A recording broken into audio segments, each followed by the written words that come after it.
Radio Sucesos 101.7 FM presenta su noticiero Sucesos con Milton Pérez y Verónica Larrea. Un periodismo libre para una democracia plena. Los hechos y las opiniones de los sucesos que marcan nuestro tiempo.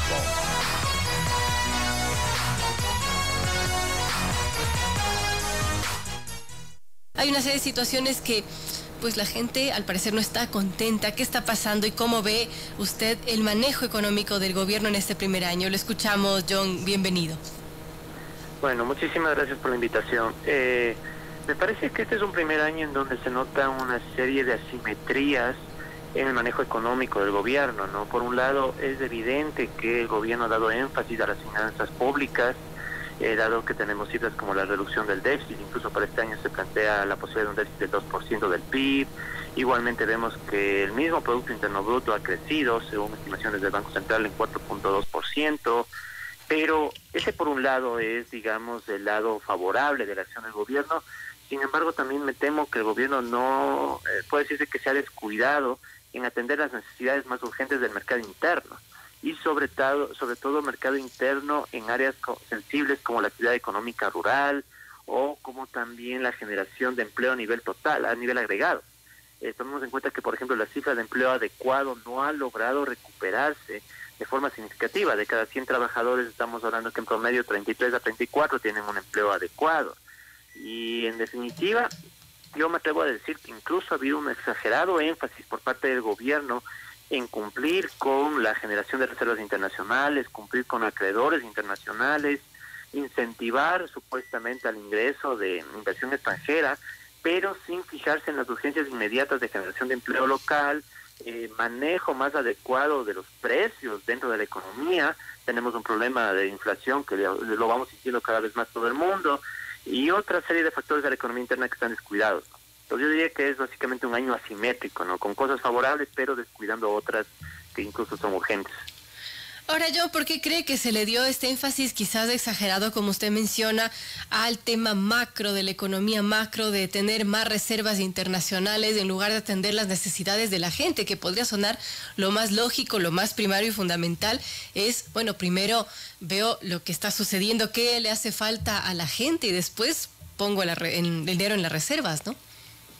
Claro, me parece que hay también una enorme desincronización dentro del gobierno. Es decir, por un lado no podemos pedir que todo lo haga solamente el Ministerio de Economía y Finanzas. Es decir, también deberíamos tener mayor articulación entre el Ministerio de Economía, el Ministerio de Agricultura, por ejemplo. Recordemos que incluso a inicios del gobierno hubo problemas, protestas por parte de agricultores y demás. Entonces el Ministerio de Agricultura debió haber sido más capaz de atender estas necesidades urgentes, e incluso el Ministerio de Inclusión Económica y Social. Es decir, me parece que esto tiene mucho que ver con la carencia de una planificación económica del gobierno. Es decir, si bien es cierto, el lado de finanzas está haciendo su parte, incluso recordemos que hubo una reforma tributaria que le ha permitido conseguir más recursos al gobierno, me parece que las otras áreas no están acopladas, y el mismo Ministerio de Economía y Finanzas obviamente está respondiendo más bien a los acuerdos con el Fondo Monetario Internacional, ¿no? Entonces, yo creo que en definitiva es una respuesta al hecho de que el propio gobierno no está dando suficiente énfasis a la planificación económica, y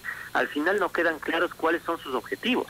Porque si bien es cierto, tenemos un Plan Nacional de Desarrollo, en ese mismo plan, por ejemplo, aspectos como el empleo son bastante débiles, ¿no? No hay una estructura muy clara de, bueno, cuáles son los objetivos. Claro. Ni siquiera se atreven a dar una cifra clara de, bueno, cómo vamos a mejorar el empleo rural, que me parece que es uno de los temas más urgentes a atender en estos momentos, ¿no? Entonces yo diría que es eso, o sea, es una falta de planificación económica combinada con una desincronización entre diferentes áreas, y el hecho de darle mucho énfasis al acuerdo con el Fondo Monetario Internacional y otros acreedores de la deuda externa.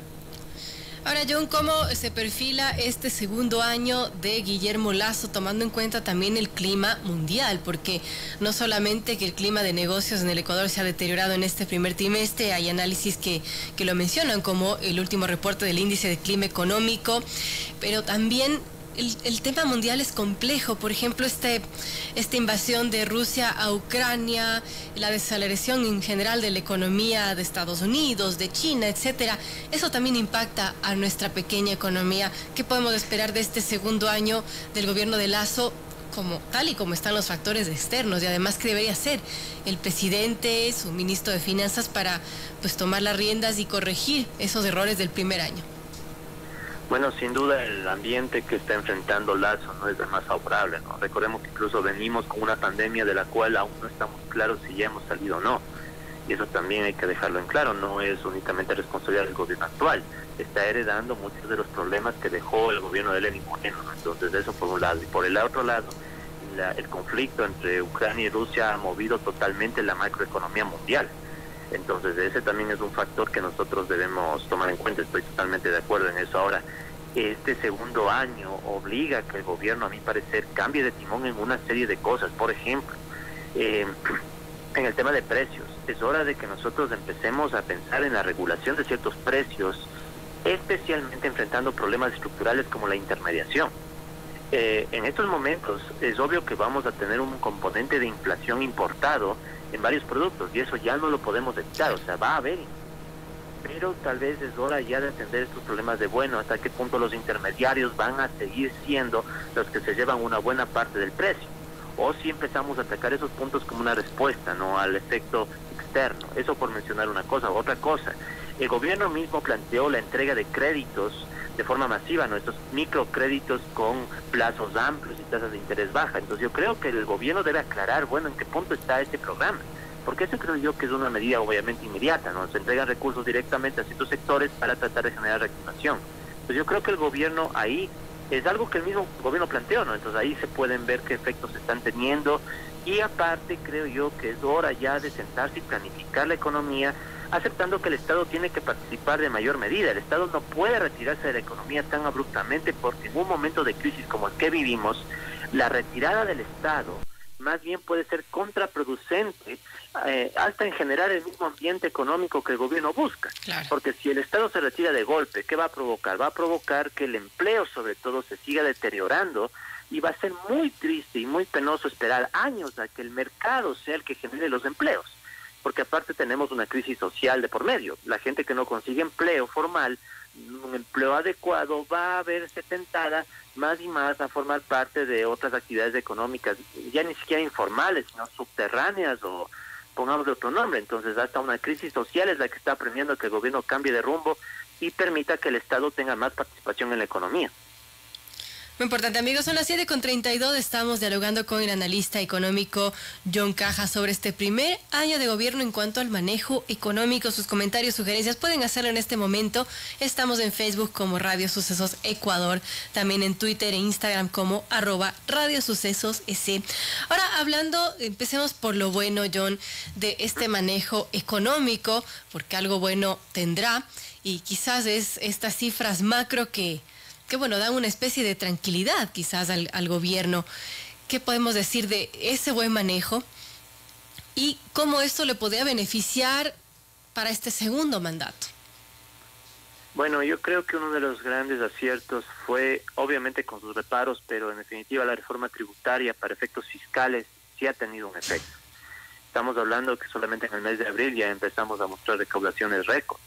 Aparte que también tenemos recaudaciones extraordinarias por impuesto al patrimonio, un aumento del impuesto a la renta, etcétera. Entonces me parece que ese fue, en términos gruesos, un acierto fiscal, puesto que obviamente le va a dar más posibilidades de liquidez al gobierno. Entonces yo creo que eso debe traducirse lo más pronto posible en un mayor gasto público en temas urgentes, porque estamos hablando de que esta es una liquidez que le entra al gobierno de inmediato, y aparte con recursos extraordinarios, porque el impuesto al patrimonio que el gobierno implantó a través de la reforma tributaria es un ingreso extraordinario que no tiene la obligatoriedad o la rigidez de gastarse como los otros recursos del impuesto a la renta o el IVA.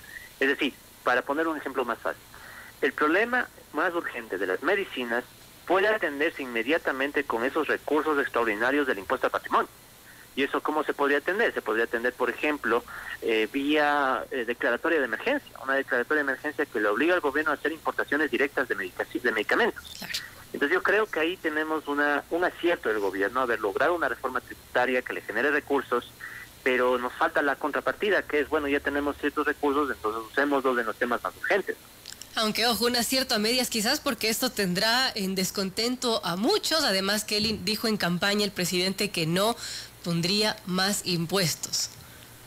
No, evidentemente, sino que aquí hay un tema. Esta reforma tributaria no es solamente una cuestión del gobierno, es un tema que el propio Fondo Monetario Internacional venía pidiendo, no solo en el Ecuador, sino a escala mundial. El problema es que la crisis que estamos enfrentando es una crisis demasiado fuerte y era casi imposible pensar que no se iban a tener que hacer reformas tributarias para enfrentar esta situación. O sea, yo en ese punto sí les doy un poco de crédito al gobierno porque era muy difícil, porque pensemos, la otra opción era seguirse endeudando, ganar problemas, y recordemos que en el año 2020 el Ecuador incluso ya renegoció su deuda. Entonces fiscalmente también era muy complejo generar recursos de otra manera, ¿no? Claro que sí. Bien, ahora hablemos de la parte que debería corregir, por ejemplo, no sé, este tema de la falta de insumos, falta de medicinas. ¿Cómo cree que se llegó a ese punto de tener, por un lado, o quizás un manejo correcto, una economía ordenada, pero por otro, un despelote en cuanto al tema de medicinas, de insumos, y a la gente en realidad descontenta en las calles? Sí, reitero, para mí es un tema de descuido de la economía interna. El gobierno se preocupó demasiado en el tema fiscal, en el tema de llegar a acuerdos con los acreedores de la deuda externa, sobre todo el Fondo Monetario, y se descuidaron cosas a veces tan básicas como, por ejemplo, no generar cambios abruptos en el sistema de compras de medicinas sin previamente tener asegurados ciertos stocks, porque me parece que aquí hay una descoordinación espantosa entre, bueno, vamos a cambiar el esquema, entramos en el sistema de subasta inversa, pero tal vez esto se debió haber hecho mucho más paulatinamente y previa a la compra ya de medicinas. Eso pensando bien y no queriendo pensar que el gobierno tiene a propósito la intención de privatizar el sistema de entrega de medicinas, que eso podría también ser. Pero pensemos bien, o sea, yo diría que aquí hay una descoordinación por ese excesivo énfasis en el sector externo. Pensemos en el tema del empleo. Si el gobierno realmente se hubiera tomado en serio el tema del empleo, el mismo Guillermo Lasso lo había dicho, cuando no se pudo concretar el proyecto de ley de inversiones. Él dijo, muchas cosas se pueden lograr vía decreto. ¿Por qué no lo hizo desde el inicio? Claro. ¿Por qué tuvo que esperar todo este tiempo para decirnos que ciertas cosas de generación de empleo se pueden lograr vía decreto? Entonces, yo creo que hay muchas descoordinaciones, ¿no? Incluso yo recuerdo alguna vez tuve algún encuentro, ¿no? Estábamos conversando junto con un viceministro de Trabajo y se le planteaba, bueno, la cuestión de cuáles son los sectores prioritarios para generación de empleo del gobierno, y no los tenían claros. Es decir, el tema aquí es que el gobierno tiene que sentarse con su ministro y decir, bueno, ¿qué queremos? O sea, ¿a dónde queremos llevar al Ecuador? ¿Dónde queremos generar empleo? ¿En qué sectores? Y empezar a tomar medidas de política económica en esos sectores, que tampoco es nada nuevo. O sea, el sector agrícola, el sector ganadero, el sector que absorbe al 30% del empleo, y otro sector también delicado es la construcción, porque incluso en la construcción la inversión pública ha sido nefasta, o sea, se ha caído más del 6% entre el 2020 y el 2021. Entonces yo creo que también la reactivación de la inversión pública tiene que ser urgente. Sí, bueno, el presidente Lasso ofreció también empleo y más empleo, y esta cifra, digamos que algo se ha recuperado el tema de empleo, pero no ha logrado recuperar los niveles prepandémicos de empleo, y como para mencionar que aquí existe una reactivación económica, y si es así, también se debe tomar en cuenta, ¿no?, que el gobierno invierte muy poco o gasta muy poco, entonces allí es fácil no tener un déficit grande. ¿Qué debería ser entonces en ese sentido, en este segundo mandato, John, respecto al gasto público, respecto a la reactivación y a la generación de empleo? Bueno, yo creo que el tema del plan anual de inversiones, que es por ejemplo la cúspide de la inversión pública, tiene que reactivarse de inmediato. Incluso, ¿por qué no ser ambiciosos? Si nosotros tenemos un año con precios de petróleo altos y con recursos adicionales de la reforma tributaria, una vez que atendamos lo más urgente, que es salud, porque eso sí creo que todos estamos de acuerdo, es lo más urgente, a la vez tenemos que pensar ya qué grandes obras planea el gobierno. O sea, no podemos quedarnos de brazos cruzados y decir, bueno, el gobierno se va a retirar de la economía y dejemos que el mercado arregle las cosas. Yo creo que el gobierno tiene que ya plantearse, bueno, ¿cuál va a ser su gran obra? O sea, el tema de la vacunación estuvo bien, pero recordemos que incluso la vacunación necesita de refuerzos y todo, cosa que se ha ido ralentizando. Entonces yo creo que es hora de que el gobierno se plantee, bueno, ¿qué gran obra vamos a dejar? ¿Qué gran obra, qué gran infraestructura queremos hacer? Y no hay mucho que darle vuelta. Tenemos, por ejemplo, el tema de las escuelas que tienen muchos problemas para recuperar los niveles de actividad prepandemia. Entonces ahí tenemos un ejemplo clarísimo. Otro ejemplo, muchas vías necesitan ser readecuadas, necesitan ser, en algunos casos, hasta reconstruidas. Entonces yo creo que trabajo hay, o sea, cosas por hacer las tiene el gobierno. O sea, yo creo que ya depende mucho también de la voluntad política y de llegar a acuerdos con ciertos sectores, ¿no? O sea, no creo que sea solamente un tema de que el gobierno no le interese, sino que también está entrampado políticamente, ¿no? O sea, eso también hay que tomarlo muy en cuenta, ¿no? Así es, bueno, pero tendrá que dar sin duda un golpe de timón para que las cosas mejoren, para que la gente pueda estar contenta y se sienta en las calles, se sienta en los servicios básicos, ese manejo ordenado de la economía que dicen tener. Gracias a John Cajas por estar con nosotros. Muchísimas gracias. Perdón, solo una cuestión nada más. Reitero, el tema del empleo es urgente. Entonces, si hay gente del gobierno que esté escuchando, ya es hora. O sea, no pueden esperar más tiempo porque ellos mismos se van a desgastar políticamente y sería hasta absurdo que al segundo año ya tengan problemas de continuar con el periodo de gobierno, ¿no?